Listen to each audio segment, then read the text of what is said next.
यह सिर्फ इस बात का प्रमाण है कि विश्वविद्यालय में एक ही आवाज की अनुमति होगी, वह तथाकथित हिंदुत्ववादी राष्ट्रवाद की आवाज होगी और बाकी किसी आवाज को विश्वविद्यालय में अनुमति नहीं दी जाएगी। इसका मतलब बहुत स्पष्ट है कि विश्वविद्यालय में छात्रों को यह कहा जा रहा है कि जो कोई भी स्वतंत्र रूप से अपनी बात कहना चाहेगा, जो बात आज की हुकूमत के खिलाफ है, उसे हिंसा का सामना करना पड़ेगा। और फिर जब पुलिस में रिपोर्ट कराने 3 विद्यार्थी गए, अंजलि और अभिज्ञान, तो मालूम हुआ वहां पहले से भीड़ जमा थी जो गोली मारो का नारा लगा रही थी, जो आजकल का राष्ट्रीय नारा हो गया है। भारतीय जनता पार्टी के नेताओं ने उसे भारत का सबसे बड़ा राष्ट्रवादी नारा बना दिया है। 2 रोज पहले दिल्ली विश्वविद्यालय में विश्वविद्यालय अनुदान आयोग द्वारा भेदभाव के खिलाफ जो नियमावली लागू की गई थी और जिसे सर्वोच्च न्यायालय ने स्थगित कर दिया है, उस नियमावली के पक्ष में उसको लागू करवाने के लिए एक आंदोलन, जो राष्ट्रव्यापी आंदोलन चल रहा है, जिसकी चर्चा शुरू में की गई, उस सिलसिले में ही एक प्रदर्शन वहां हो रहा था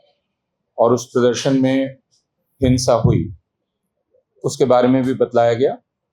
यह तात्कालिक पृष्ठभूमि है और मैं अपनी बात वहीं तक सीमित रखना चाहता हूं। वह यह कि हमने पिछले कुछ समय में यह देखा है कि इस तरह के प्रदर्शन जब होते हैं, विरोध प्रदर्शन, जो खासकर समाज के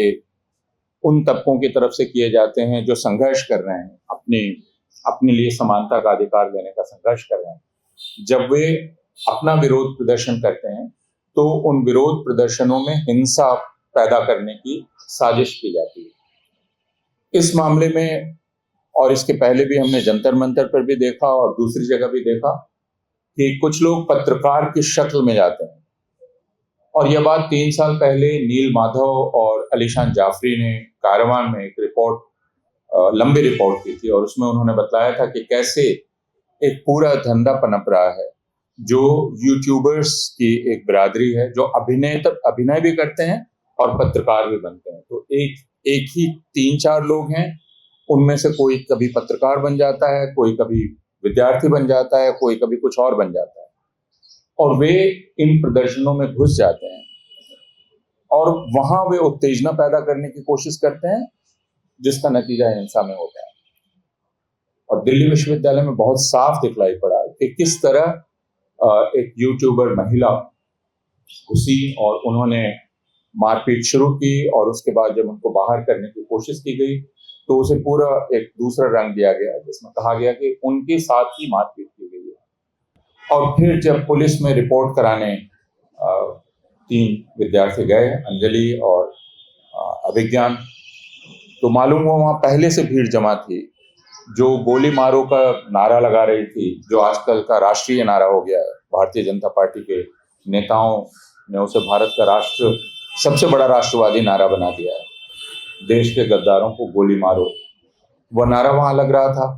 ब्राह्मणवाद जिंदाबाद के नारे लग रहे थे और हमने वीडियो देखे और उस वक्त मैंने वहां के अधिकारियों से भी बात की। अंदर घुसकर अभिज्ञान, अंजलि और उनके एक साथी, उन पर हमला करने की कोशिश की जा रही थी। तो ये बहुत साफ है। विश्वविद्यालय के कुलपति ने कल एक बयान दिया है और उन्होंने कहा है कि विश्वविद्यालय में हिंसा नहीं होनी चाहिए, लेकिन हम ये याद रखें कि पिछले कुछ वर्षों से दिल्ली विश्वविद्यालय में, जवाहरलाल नेहरू विश्वविद्यालय में और दूसरे परिसरों में जब भी कोई भी छात्र संगठन या दूसरे लोग कार्यक्रम करते हैं तो उन सारे कार्यक्रमों में हिंसा करने की प्रयास किया जाता है। इसके पहले ऐसे बहुत सारी घटनाएं हो चुकी हैं और यह सिर्फ इस बात का प्रमाण है कि विश्वविद्यालय में एक ही आवाज की अनुमति होगी, वह तथाकथित हिंदुत्ववादी राष्ट्रवाद की आवाज होगी और बाकी किसी आवाज को विश्वविद्यालय में अनुमति नहीं दी जाएगी। तो आप जामिया मिलिया इस्लामिया में, जवाहरलाल नेहरू विश्वविद्यालय में, दिल्ली विश्वविद्यालय में, दूसरे विश्वविद्यालयों में एक राष्ट्रवादी संगठन को छोड़कर किसी और संगठन को न तो सभा करने की अनुमति होती है, न गोष्ठी करने की अनुमति होती है, और अगर वे ये करते भी हैं तो उसमें हिंसा की जाती है जिससे उसे बदनाम किया जा सके। तो आज यहाँ हम सिर्फ ये कहने आए हैं कि हम जानते हैं कि विश्वविद्यालय खासकर ऐसी जगह हैं जहाँ अलग अलग विचारों में आपस में बहस होती है, बहस की पूरी गुंजाइश है। जैसे यह घटना 2 दिन पहले हुई, लेकिन उसके एक दिन पहले एक और घटना हो चुकी थी, और वह घटना थी जब शायद आयशा ने ही वहाँ एक